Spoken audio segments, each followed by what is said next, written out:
حضرتك ليه بتقاطعني كتير؟ انا على يعني سيبني اكمل كلامي بس. لا لا، اتفضلي اتفضلي، انا اسف، اتفضلي.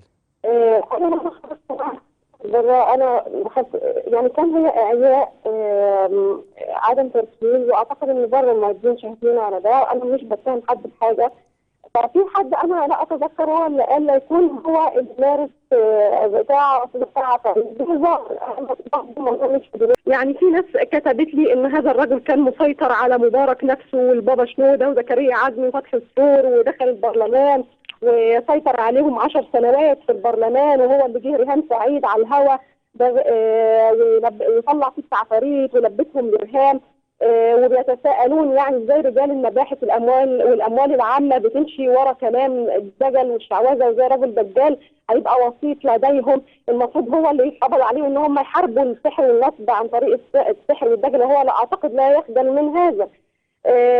في أزمة الفتنة الطائفية الشهيرة بدير أبو طالة بالمنيا عام 2008-2009 فوض الدكتور فتحي السرور حينها النائب الدجال علاء عفاريت حسنين وكيل اللجنة الدينية ورجال الأعمال خبث الملياردير آخر كده صاحب سلسلة مصانع ومحلات باسمه للتفاوض لحل أزمة الدير في المنيا استمرت سفر خلالها.